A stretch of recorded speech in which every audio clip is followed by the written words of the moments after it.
প্রতি বছর কৃষিখাতে ব্যবহৃত প্রায় সব সারই আমদানি করতে হয় সরকারকে। চাহিদা পূরণে জিটুজির পাশাপাশি বেসরকারি পর্যায়ে সহায়তা নেয় কৃষি মন্ত্রণালয়। সরকার দায়বদ্ধ থাকায় সুযোগ নিতে মুখিয়ে থাকে অনেকেই।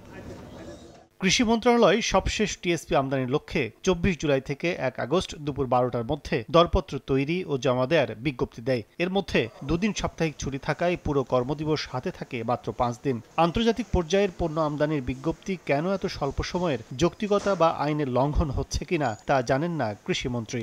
আমি জানি না তো এগুলো বললাম, সো আনলেস আই নো ইট, সচিব তো প্রিন্সিপাল অ্যাকাউন্টেবল।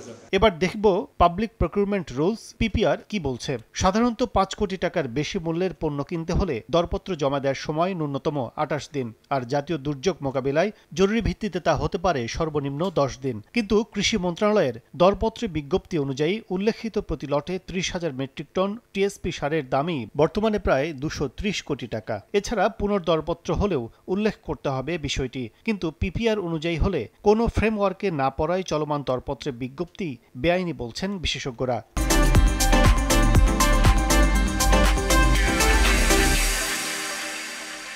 সরকারি প্রকিউরমেন্ট রুলের গুরুতর ভায়োলেশনের গুরুতর অপরাধ এটা, এবং সেই ক্ষেত্রে এটা মানে এই ট্রানজাকশনটা যদি এটা কোনো সিলেকশন হয় তাহলে সেই সিলেকশন বাতিল হয়ে যাবে। পিপিআর শর্ত পরিপালনে অনিয়ম হলে প্রতিযোগিতার পরিবেশ নষ্ট হবে বলে মনে করেন অর্থনীতিবিদরা। দাম বেশি দিয়ে আমদানি হলে অপচয় হবে রাষ্ট্রের অর্থ।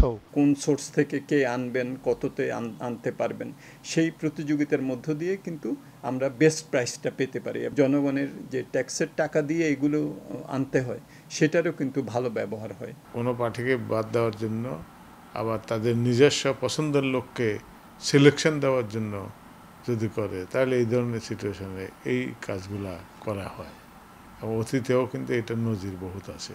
তথ্য বলছে চলতি মাসের শুরুতে প্রথম দফার দরপত্রের মেয়াদ শেষ হয় ৪ জুলাই, কিন্তু দ্বিতীয় পর্যায়ের এই টেন্ডারের পূর্বের স্মারক সংশ্লিষ্টতা বা পুনর্দরপত্র উল্লেখ না থাকায় যথাযথ নতুনভাবে দরপত্র আহ্বানের নিয়ম মানতে হবে বলে জানান সরকারের দরপত্র পরিচালনাকারী সংশ্লিষ্ট অনেকেই।